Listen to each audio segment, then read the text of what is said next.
Pueden abrir la Biblia en Lucas 8, porque es lo que vamos a ver rápidamente hoy. El domingo pasado comenzamos a sacar algunas conclusiones de todo este largo pasaje de Lucas 8, donde veíamos la autoridad de Jesús, que Jesús es autoridad. El domingo pasado sacamos algunas conclusiones, hoy vamos a sacar algunas conclusiones más acerca de que Jesús es autoridad. Vamos a leer Lucas 8, 22.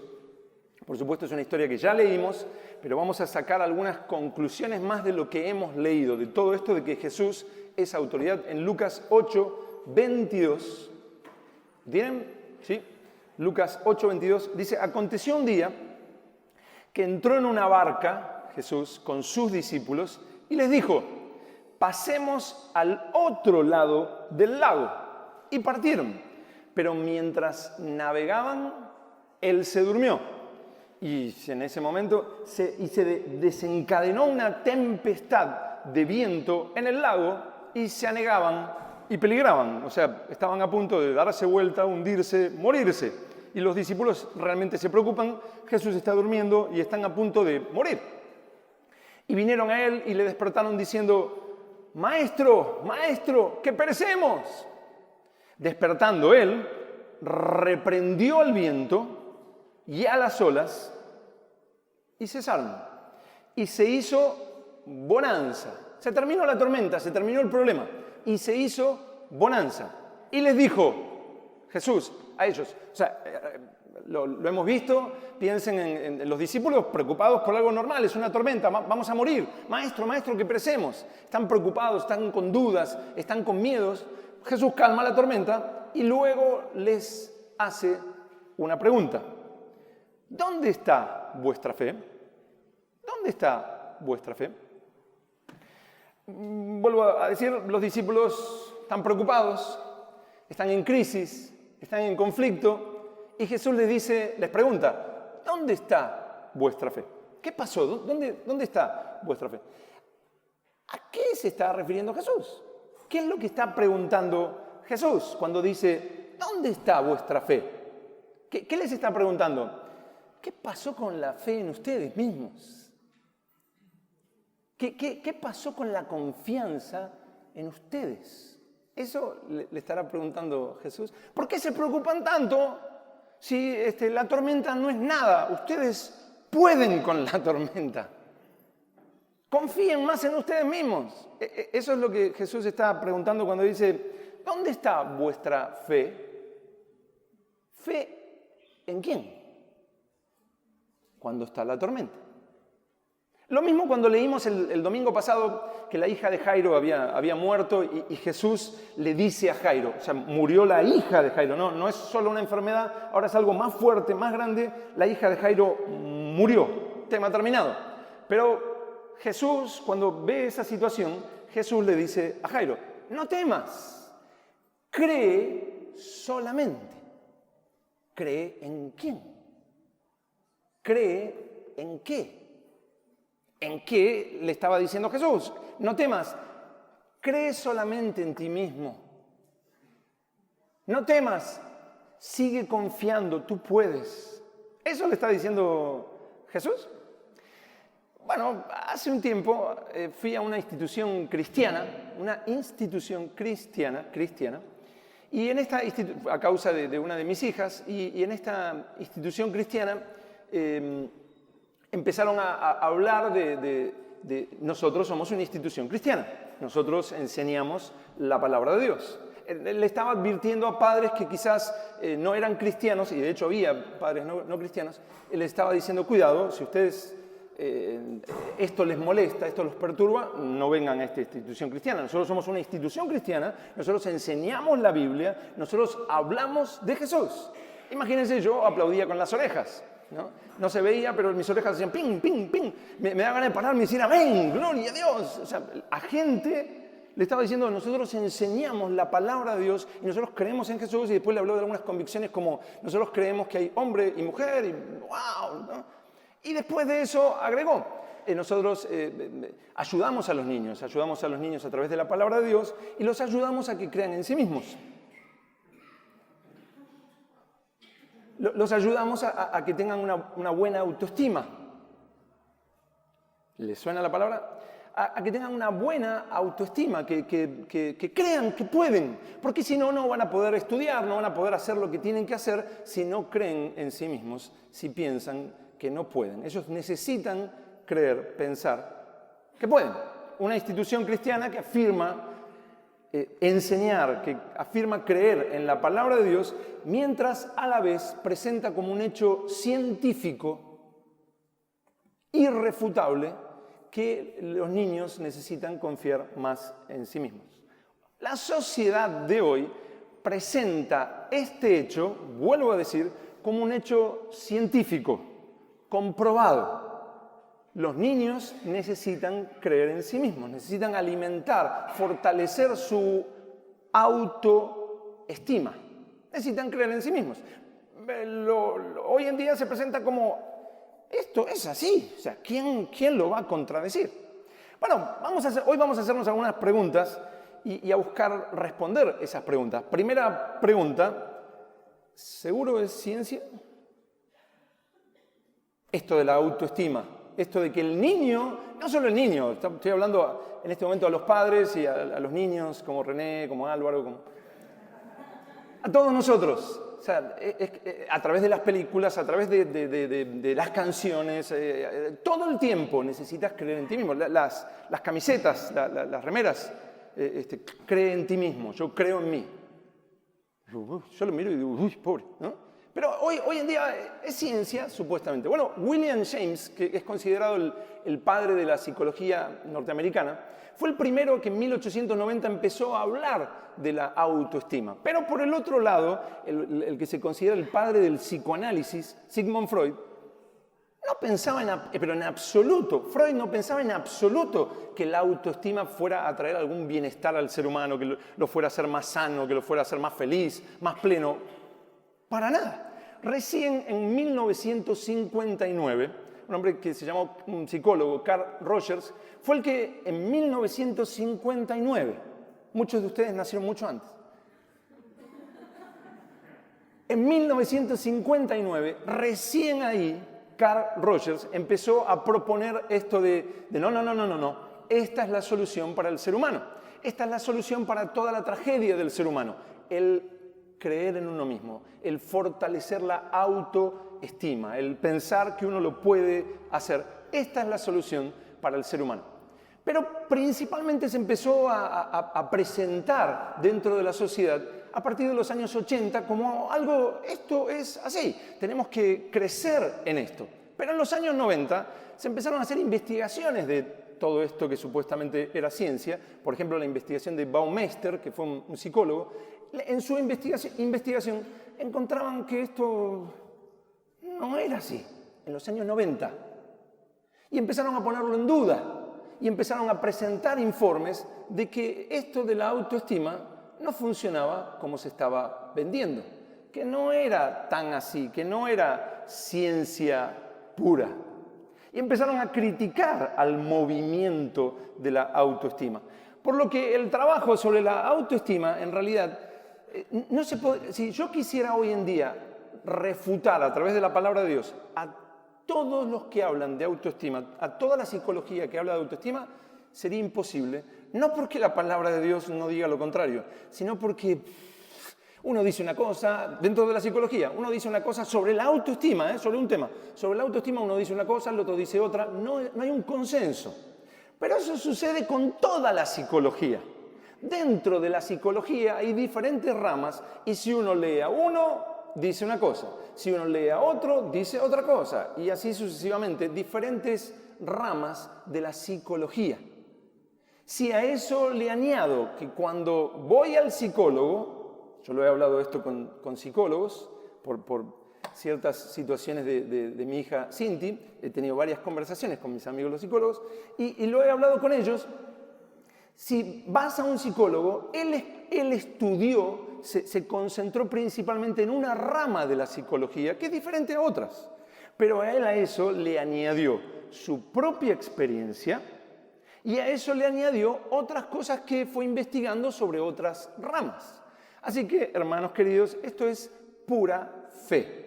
Es fe en estado puro. Se lo he dicho a psicólogos y no les gusta la palabra fe, pero cuando les he dicho esto, bajan la mirada porque saben perfectamente que todo psicólogo se concentró principalmente en una rama de la psicología, la cual contradice a otras ramas, pero aparte de eso se basa en su propia experiencia y se basa en que le añadió esto y lo otro. Entonces yo tengo que tener la fe plena de que, gracias Señor, justo encontré al psicólogo que escogió la rama perfecta, que tiene la solución para mí, las experiencias que tuvo y cómo las interpretó perfecto, y cuando le añadió otras cosas, justo es la solución para mi vida. Eso es fe pura.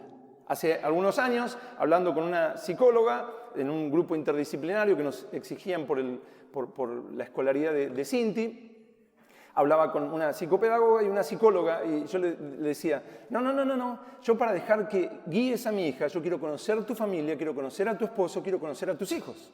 Me miró, y no, yo quiero ver el fruto de lo que tú vas a hacer con mi hija. Si yo veo el fruto en tu familia, quizás me gusta y lo quiero para mi hija, pero sin ver el fruto. Entonces me decían, bueno, no, es que la experiencia no es tan importante. ¿Te subirías a un taxi donde el taxista te dice, yo nunca manejé en mi vida, es mi primer día, pero ¿verdad que no? Bueno, yo mucho menos te voy a dejar la vida de mi hija.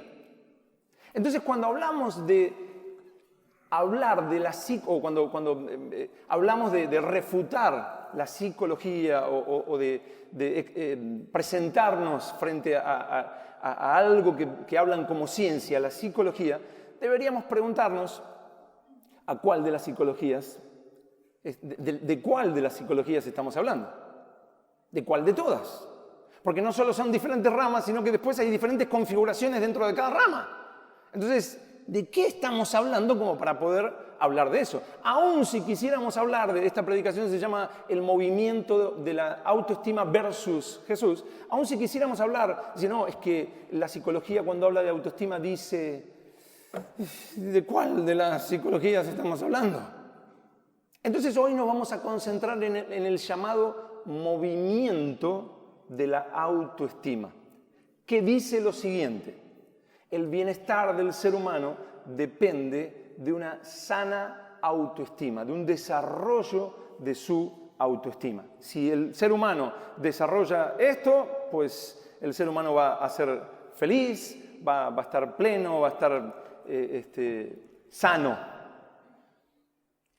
Eso es lo que enseña el movimiento de la autoestima, que es considerado, vuelvo a decir, como ciencia pura y que incluso se enseña y se trabaja dentro de instituciones que se consideran cristianas, colegios cristianos que dicen enseñar la Biblia, pero a la par hablan de la autoestima de los niños, mientras hay investigaciones que hablan contra esto de que si desarrollamos nuestra autoestima vamos a estar mejor, como por ejemplo un libro que se llama Selfie de Will Storr, que claramente presenta un montón de pruebas de que esto no está muy lejos de ser una ciencia. Y esto es lo que dijo una psicóloga estadounidense que se llama Joan Twigg.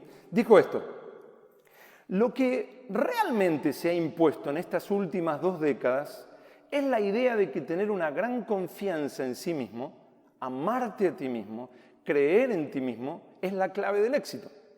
Pero lo interesante acerca de esa creencia ampliamente compartida es que es generalizada, pero también es falsa. Lo dice una psicóloga.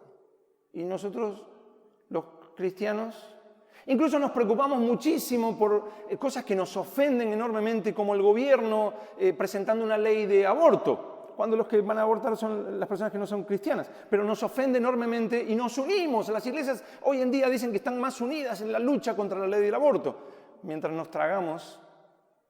Y no solamente lo permitimos o lo dejamos, lo enseñamos que necesitamos confiar en nosotros mismos o que necesitamos esto de la autoestima.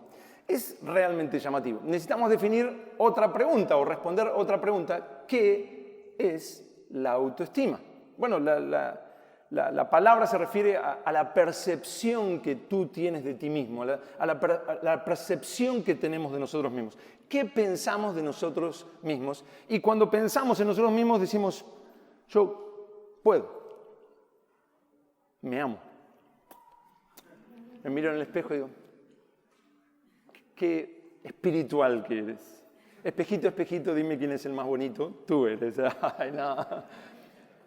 Empiezo a amarme a mí mismo, empiezo a creer en mí mismo, empiezo a pensar que yo voy a poder. Y el movimiento de la autoestima dice, cuando fortalezcas tu autoestima, te vas a sentir mejor, te vas a sentir más fuerte, vas a poder desarrollarte y vas a poder hacer todo lo que quieras. Todo lo que tengas delante lo vas a lograr. Necesitas amarte a ti mismo. Es un amor propio. Por eso es autoestima. Es un amor propio. Es estimarme a mí mismo. Es confiar en mí mismo. Bueno, tercera pregunta. ¿La Biblia promueve la autoestima? La Biblia promueve la autoestima. Si es tan necesario, porque al final parece que no nos ama tanto Dios, porque si no lo habló en la palabra, si era tan importante, si era tan decisivo, si el ser humano va a ser feliz amándose a sí mismo, ¿por qué Dios no lo habló?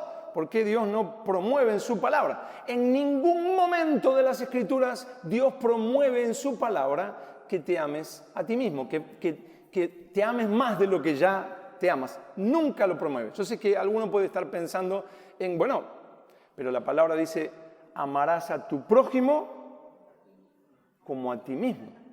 Bueno, hay algunos que dicen, hay 3 versículos principales en Romanos.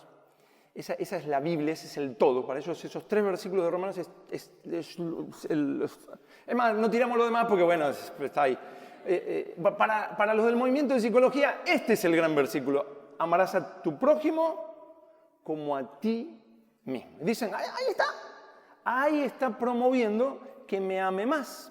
Bueno, no es lo que está diciendo. Lo que está diciendo, no está diciendo ahí, amarás a tu prójimo y te amarás a ti mismo. No, lo que dice es, amarás a tu prójimo como a ti mismo. Como ya te amas, ama a tu prójimo.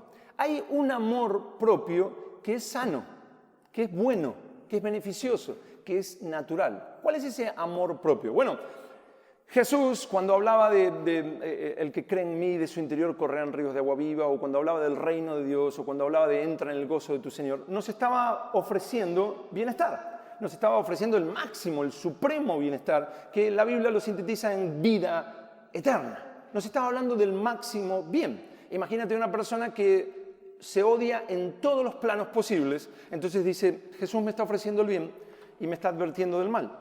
Me odio, me voy al mal. ¿Ustedes conocen a alguna persona que diga, qué ganas de irme al infierno? Qué ganas de cortarme un brazo y que empiece a sangrar y a doler, y doler. Aún la persona que se aborrece a sí mismo, que se odia a sí mismo, se odia a sí mismo porque piensa que no puede lograr el bien que quiere para él mismo. Dice, te odio, porque nunca me vas a poder dar la felicidad que yo quiero tener. Hay un amor propio que es natural, que es normal, que está en el ser humano y al que Dios apela en su palabra en todo momento diciendo, este es el camino del mal y este es el camino del bien. En el camino de la desobediencia te va a ir mal, en el camino de la obediencia te va a ir bien. A eso apela Dios mismo diciendo, hay algo que está bien, hay un amor propio que ya tienes naturalmente, que buscas tu bien, pero no lo busques en el mal, pero no lo busques en Satanás, no lo busques en esto ni aquello, búscalo en mí. El problema de Adán y Eva no fue que buscaran el bien, el problema de Adán y Eva fue que buscaron el bien fuera de Dios. Eso no necesita fomentarse, eso no necesita que tú te mires al espejo, ni que te mientas, ni que le preguntes a tu esposa, ¿verdad que soy el mejor esposo del mundo? Y tu esposa, sí. Eso me estimula el amor propio. No. Esa porción de amor propio es al que se está refiriendo Dios cuando dice amarás a tu prójimo como a ti mismo. Como tú ya te amas, como tú buscas tu propio bien, y hay una porción de eso que no es mala, pero busca el bien del otro. Ama, así como tienes ese amor propio, busca el bien del otro, busca que el otro esté bien. No dice amarás a tu prójimo y te amarás a ti mismo. Sigue fomentando tu amor propio, sigue fomentando tu amor propio. No, o sea, lo siento, pero no lo dice en ninguna parte. Tú buscas tu propio bien en esa porción sana y natural que Dios mismo puso, donde Él está apelando a ese anhelo de bien. Él te llama y ven, tengo planes de bien para ti. Ay, no, qué horrible, no, yo no me tengo que amar a mí mismo. No, preséntame lo malo y eso es lo que voy a querer. Eso es un delirio total. Hay algo ya innato que no necesita fomentarse, no necesita alimentarse, ya está en ti. Y Dios dice, es normal, es lógico, es bueno, pero no necesita fomentarse, ya está eso todos los días en ti. Es más, vamos a ver qué dice la Biblia sobre confiar. O sea, eso que acabo de decir es natural, pero en ningún momento la Biblia dice, ámate más de lo que ya te amas. Confía en ti. Tú eres un genio, eres un campeón, eres una cosa de locos. En ningún momento lo dice, sino más bien dice todo lo contrario. Miren, qué velocidad asombrosa.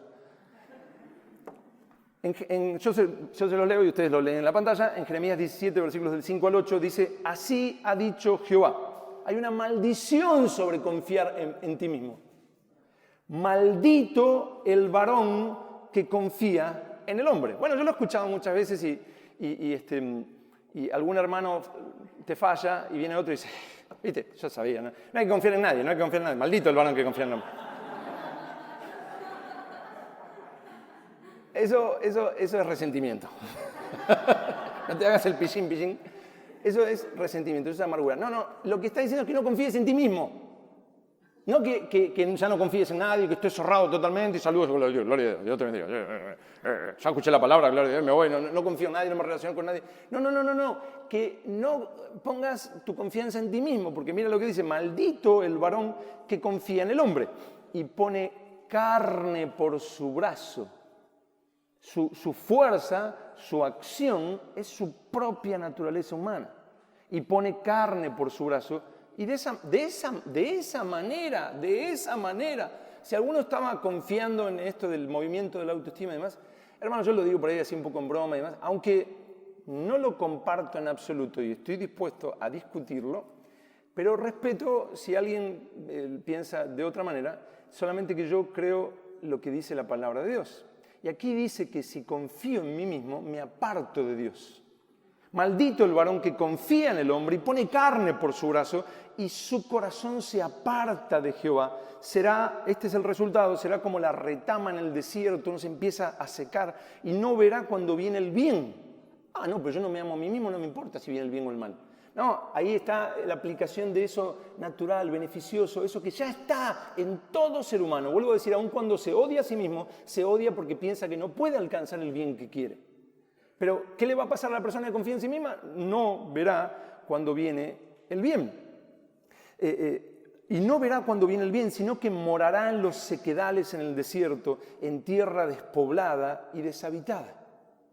La persona se queja contra Dios, se queja contra su esposa, se queja contra su esposo, se queja contra este y contra el otro y todo el mundo es una porquería. Por eso decía antes de empezar la predicación, esos jóvenes que andan con el abridor, ¿se llama, no? Su cosa así. Expansor. No, y uno dice, pobre, ¿cómo le va a quedar esa oreja cuando se saque ese coso ahí, no? Y con los tatuajes, el otro día fuimos a comprar con mi esposa y las cosas, estaba una mujer toda tatuada, y las cosas que decía, si yo no le puedo decir lo que decía acá, en inglés. O sea, ¿por qué? ¿Qué le pasa? No, el mundo es una porquería, todo es, a mí no me van a volver a lastimar y que no sé qué. Es que tu problema es que confiaste en ti misma. Pero el versículo 7 dice, bendito, te va a ir bien. Bienaventurado, bendito el varón que confía en Jehová y cuya confianza es Jehová. Porque será como el árbol plantado junto a las aguas, tiene todo lo necesario.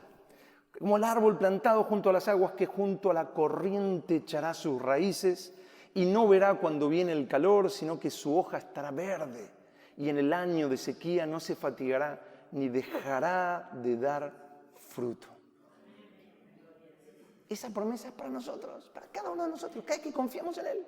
Que es que nos salimos de nosotros mismos y decimos, y yo voy a fracasar, yo voy a fallar, pero tú eres mi confianza, en ti confío. El pueblo de Israel empezó a confiar que ellos iban a poder vencer a sus enemigos, que ellos no pasaba nada si se rebelaban a Dios, si adoraban ídolos, no pasa nada, no pasa nada, no pasa nada. Y Dios les responde, ese es el contexto de lo que está diciendo, ¿por qué está diciendo Dios esto? Dios les dice, maldito el hombre que confía en el hombre, pero bendito el que confía en Dios, bendito el que confía en mí.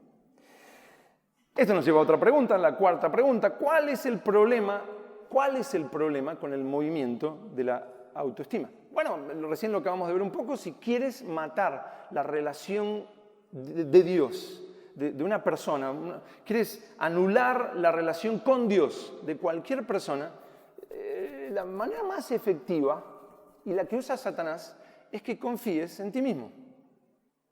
Que pongas la confianza en cualquier otra cosa que no sea Dios. En todas tus necesidades físicas y emocionales empiezas a confiar en otra cosa, en otra cosa. De golpe ya no confías en Dios en esto.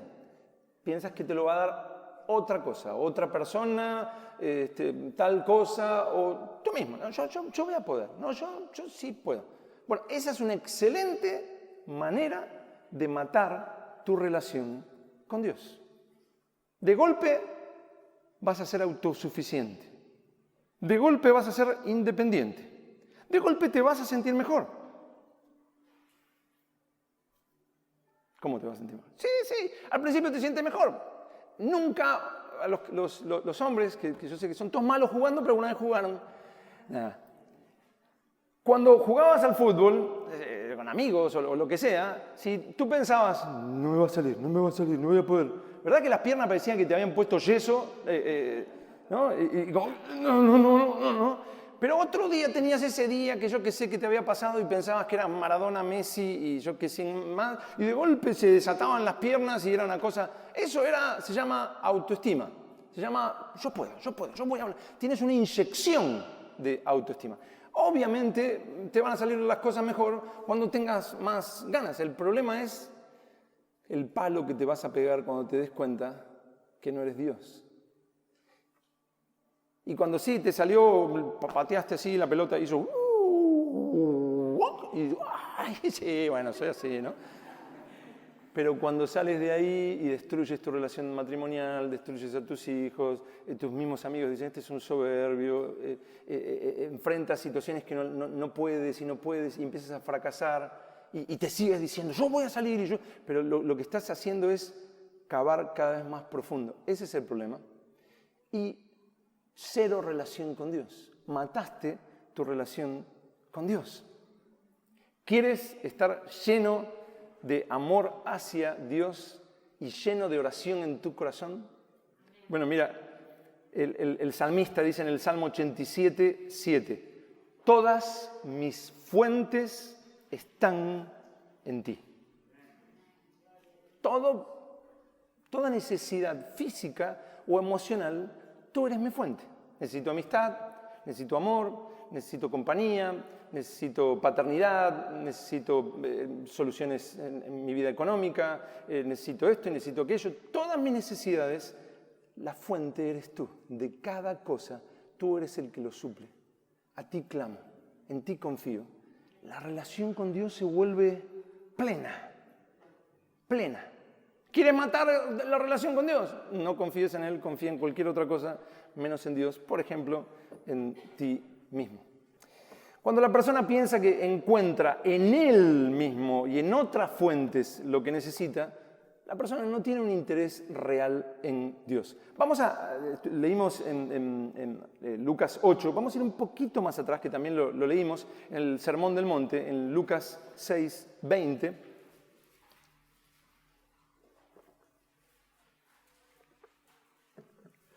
Lucas 6, 20. Dice, y alzando los ojos, Jesús, hacia sus discípulos, decía, y utiliza una palabra en griego que es Macarios, es lo que en la sociedad se consideraba la persona, el privilegiado, el que estaba en la cúspide de la sociedad. Qué bueno ser un Macarios. Esa es la palabra que está utilizando. Dice, Macarios, bienaventurados, les va a ir bien, son los benditos, los privilegiados, bienaventurados, vosotros los pobres. Bueno, si uno lo compara con Mateo 5, que también refleja el mismo sermón, en Mateo recoge un poco más de lo que Jesús dijo y bienaventurados los pobres en espíritu. La palabra que aparece ahí como pobre no es simplemente una persona que le faltan algunas cosas, sino un mendigo, alguien que tiene que mendigar porque no tiene absolutamente nada. Bienaventurados los que no tienen nada. Uf, qué raro. Bienaventurados vosotros los pobres, porque vuestro es el reino de Dios. Ahí hay un contraste, si le prestas atención. O sea, lo que está diciendo es, no tienes nada, pero lo tienes todo. Eres un mendigo, pero eres rico. Eres un pobre en espíritu, pero tuyo es el reino de los cielos. Todo lo que Cristo ganó está a tu disposición por lo que Él hizo por ti. El reino de los cielos es tuyo.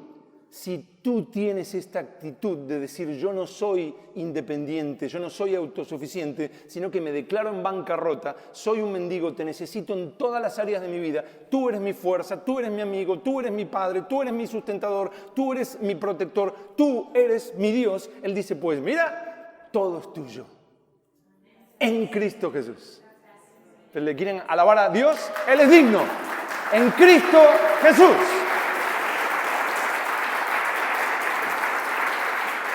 Bienaventurados los pobres en espíritu, porque vuestro es el reino. Y Jesús no se queda ahí alzando los ojos. Bienaventurados vosotros los pobres, porque vuestro es el reino de Dios. Bienaventurados los que ahora tenéis hambre. No, que yo ya tengo todo, yo no necesito. No. Me acuerdo de un amigo, cuando el Señor me salvó, este amigo me decía, no molestes más a Dios. Déjalo. Yo estaba como, no, el Señor, no, que le pedí, deja de pedir.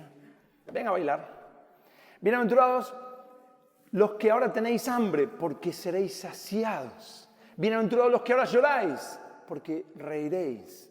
Y luego en el versículo 24, los versículos 24 y 25, vemos el contraste en las palabras de Jesús. Mas hay de vosotros ricos. Los que dicen yo no tengo necesidad de nada. Mas hay de vosotros ricos porque ya tenéis vuestro consuelo. ¿Vieron cuando vas por la vida así como diciendo, no, yo no necesito nada, yo no necesito orar, no necesito buscar a Dios, no necesito leer la palabra? Yo no sé si alguno de ustedes se anima a decir eso, pero cuando no oramos es lo que estamos diciendo. Yo no necesito de nada. Incluso cuando oramos, porque hay que orar. Bueno, Padre, te pido y no sabes qué decir. ¿Por qué? Porque no hay oración en tu corazón o en mi corazón no hay oración. Porque llegué al pensamiento, llegué a la idea de que yo puedo. ¡Ay de vosotros ricos! Porque ya tenéis vuestro consuelo. ¡Ay de vosotros los que ahora estáis saciados! Porque tendréis hambre. ¡Ay de vosotros los que ahora reís! Porque lamentaréis y lloraréis. ¿Saben qué? Este es el enorme problema en chicos que fueron formados en algunos colegios cristianos. Nosotros como padres decimos, ¡qué bendición! Le van a enseñar la palabra. Y ten claro que en algunos colegios cristianos también les van a enseñar que crean en sí mismos. ¿Qué forman? Forman chicos correctos, no se drogan, no fuman, son educados.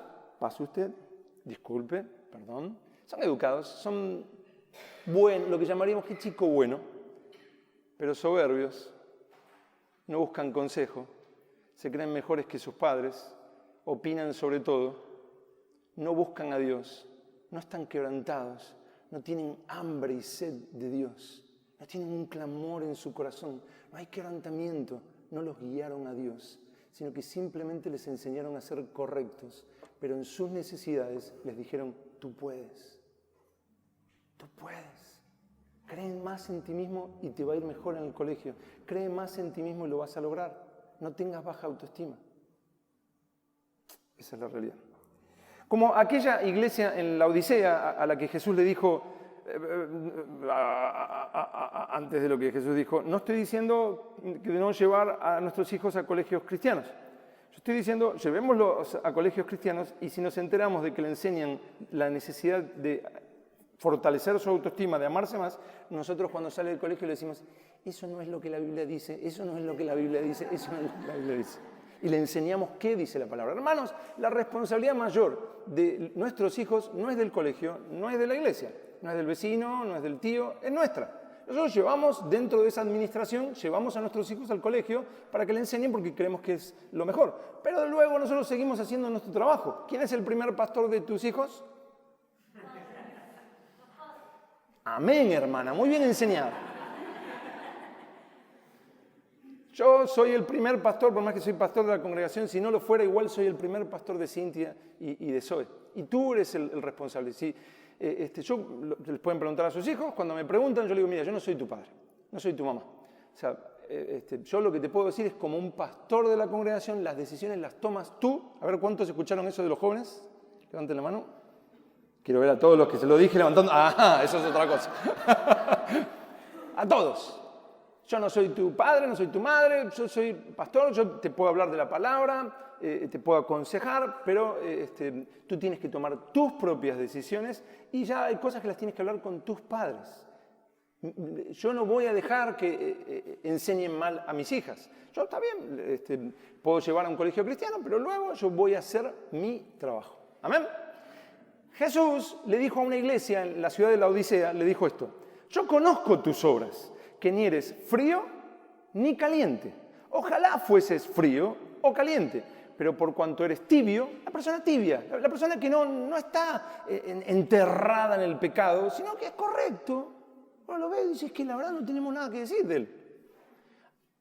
Pero tiene menos hambre de Dios que Porcel, ¿no? O sea, en el sentido de, no tiene hambre, no tiene sed, no tiene anhelo. Él está tranquilo, él no clama, él no busca, él ya cree en sí mismo. Pues no es ni frío ni caliente, sino es un eterno tibio. Pero por cuanto eres tibio y no frío ni caliente, te vomitaré de mi boca. ¿Por qué llegó a ser tibio? ¿Por qué esa tibieza? ¿Por qué no es frío o caliente? Jesús nos responde, porque tú dices, yo soy rico y me he enriquecido y de ninguna cosa tengo necesidad y no sabes que tú eres un desventurado, miserable, pobre, ciego y desnudo.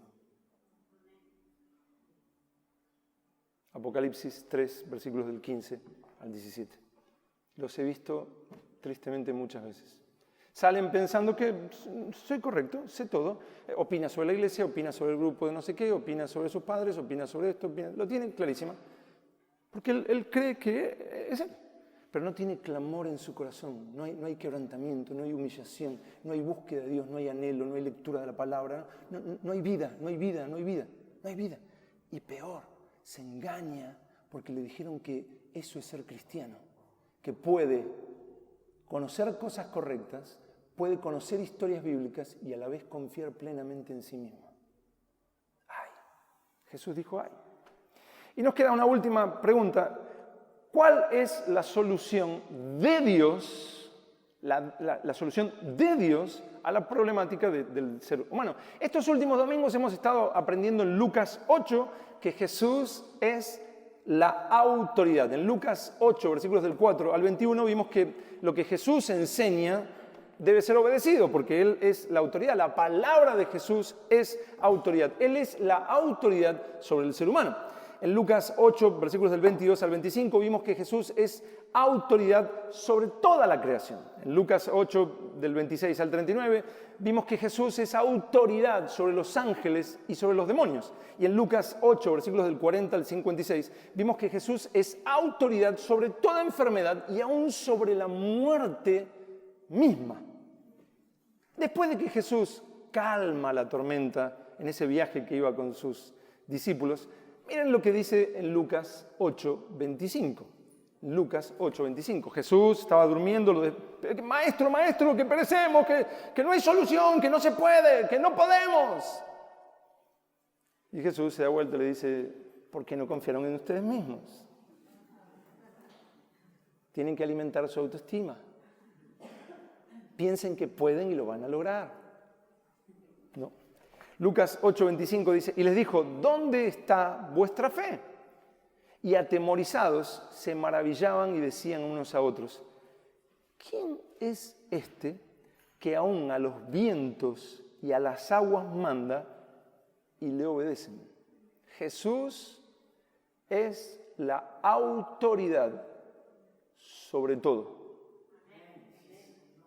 sobre absolutamente todo. Todo se sujeta a Él. Como afirma Daniel 4:35, no hay quien detenga su mano y le diga: ¿qué haces? Cuando estás pasando por cualquier situación, cuando yo estoy pasando por... Yo no sé si a ustedes les ha pasado, pero ese momento donde uno ya dice: no. O sea, no, ni Dios lo hace. Dios dice: sí, mira, ¡pac! En un segundo. Él es la autoridad sobre todo. Y dice Daniel 4:35, no hay quien detenga su mano y le diga: ¿qué haces? ¿Qué significa esto para la problemática del ser humano? ¿Qué significa para nosotros? La salvación de mi vida en todos los sentidos posibles está en una persona, pero esa persona no soy yo, sino que es Jesús el Cristo. La salvación en todos los sentidos posibles. Todos los problemas que podemos enfrentar están bajo la autoridad de Jesús. Todos. No necesitamos confiar de que nosotros lo vamos a poder resolver. Nosotros no somos autoridad sobre todo. Nosotros necesitamos saber que Jesús está listo para ayudar a todo el que reconoce que no puede. Necesitamos confiar en que Jesús sí puede. No necesitamos autoestima. Necesitamos estimar a Jesús y confiar en Él. Él tiene el control de todo lo que te sucede, tiene el control de cada situación en tu vida. Él es tu victoria, Él es mi victoria, Él es nuestra ayuda en todas las situaciones que puedas enfrentar. Él es tu capacidad. Tu capacidad, mi capacidad, Él. Todos los recursos de Dios están a nuestra disposición en Cristo Jesús. Míralo si no en Efesios, la cantidad de veces que habla de las riquezas de la gracia en Cristo Jesús. Todo lo que necesitamos está ahí en Cristo Jesús. Eres rico, el reino de los cielos es tuyo. Cuando hablo de riquezas no me estoy refiriendo a que vas a ser más rico que Salomón o no. Vas a pasar momentos de necesidad, otro momento donde Dios va a suplir. Dios a uno le puede dar mucho y a otro le suple las necesidades y ya tenemos que estar agradecidos. Hay momentos de necesidad, hay momentos de problemas, pero en todas las cosas está Dios en tu barca. Y cuando dices: ayúdame, Él dice: claro. Sucederá en el momento, sucederá el tiempo, sucederá el año. Él sabe cuándo, Él sabe el momento, Él sabe cómo. Pero en todas nuestras luchas, Él es nuestra victoria. No necesitamos autoestima, necesitamos estimar a Jesús y confiar en Él. El Salmo 34:17 dice: cercano está Jehová a los quebrantados de corazón y salva a los contritos de espíritu, a los humildes de espíritu. Bienaventurados los pobres en espíritu. Bienaventurados los pobres en espíritu. Y aquí dice: cercano está Jehová a los quebrantados de corazón y a los humildes de espíritu, a los contritos de espíritu. El que dice: yo te necesito. No al humilde, entre comillas, que dice: yo no puedo, ni yo puedo, ni Dios puede, ni nadie puede. Este es el final, aleluya, gloria a Dios. Él sabe por qué me estoy hundiendo. No. Eso no es humildad, eso es depresión, eso es condenación de Satanás, esa es la obra de Satanás. Levántate de ahí y empieza a confiar en el que sí puede. Nos humillamos y decimos: yo no puedo, pero miramos a Él y decimos: Él sí puede, porque Dios está cercano a los quebrantados de corazón y salva a los contritos de espíritu.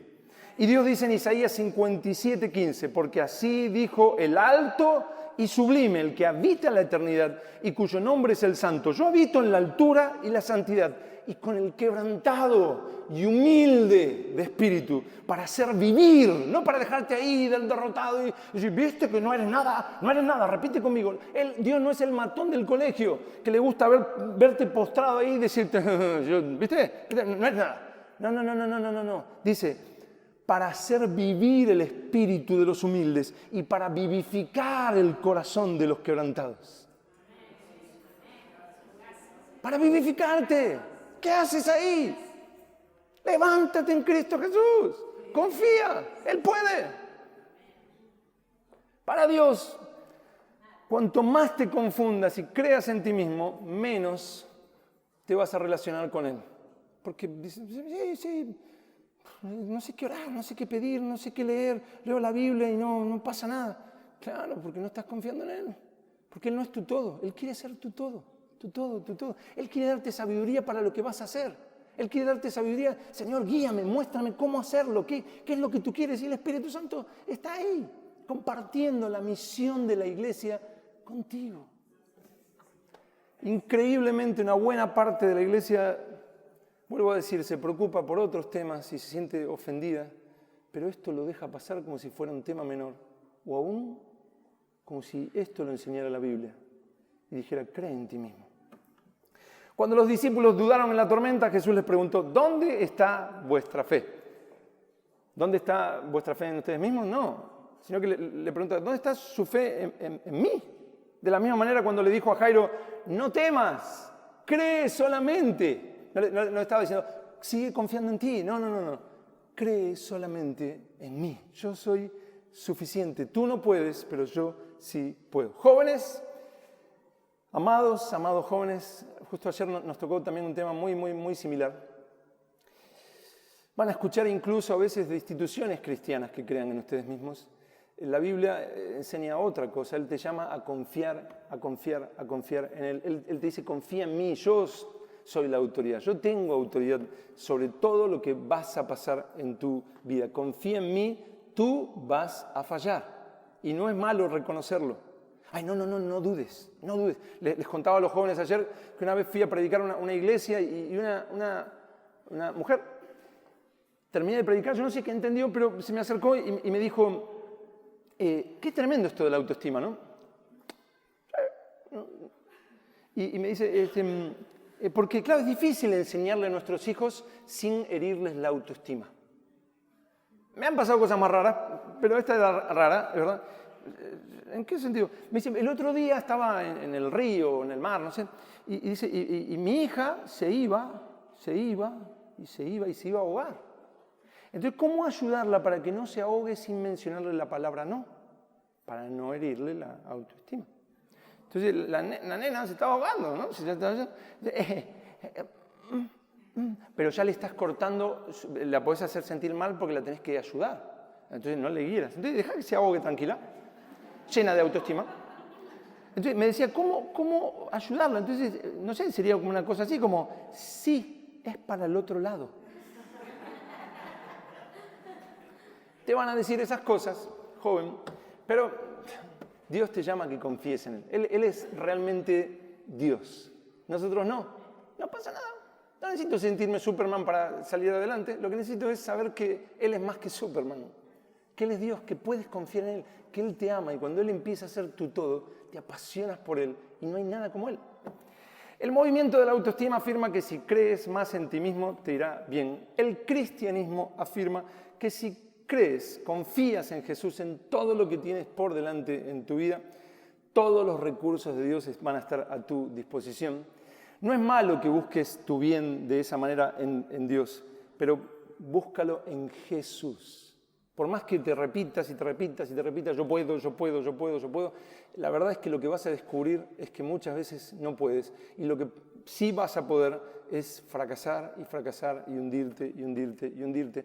Lamentablemente, si uno mira la historia de la psicología, uno encuentra que a lo largo de los años fue cambiando. Hay un documental, si lo quieren buscar, se llama El siglo, no el siglo del sol, porque mi porteño, alguna vez lo mencioné, uno me dijo, se llama El siglo del sol, ¿no? No, el siglo del yo. ¿Cómo sería? Yo. Es largo, son 4 documentales juntos, o una serie de 4, pero va mostrando el cambio. No sé si se acordarán de la catarsis, la gente se ponía frente a una pared, empezaba a gritar y empezaba a golpear la pared, y eso te iba a liberar. Y tantas otras cosas. Y uno de repente va al psicólogo y dice, bueno, hace unos años la psicóloga me recomendó esto y lo otro, y la nueva psicóloga, como si nada, te dice, pero nosotros hemos evolucionado, ya no creemos en eso. Ahora la psicología ha cambiado. Pobre la gente que fue creyendo a lo largo de los años que le presentaban la solución. La palabra de Dios es la misma siempre. Uno dirá, bueno, Claro, pero ustedes dicen que la palabra de Dios es la mía, pues es un libro que se terminó de escribir hace un poco menos de 2000 años. Claro, pero Dios no necesita evolucionar. Dios no necesita ir mejorando en la práctica. Dios es la verdad suprema y cuando dictó su libro estaba la verdad suprema y no necesita correcciones, mejoras ni evolución. Dios es la verdad. Y Jesús miró a su Padre en Juan 17 y le dijo, tu palabra es verdad. Eso no solo es paz absoluta en todas nuestras tormentas, sino que cuando ves que Él está contigo y te ayuda, lo amas con todo el corazón, como dice el Salmo 116, versos 1 y 2, que dice, amo a Jehová, pues ha oído mi voz y mis súplicas, porque ha inclinado a mí su oído, por tanto le invocaré en todos mis días. ¿Lo notan lo que dice? Amo a Jehová, pues ha oído mi voz y mis súplicas. Cuando uno, ayer le decía a los jóvenes, no es algo de otro, no es de tus padres, no es del vecino, ¿no? Cuando es tu experiencia, tu vida está puesta en Él, tu vida está puesta en Cristo y clamas a Él y ves que eso sucede y clamas de vuelta y Dios, nadie te puede venir a decir, nada, eso.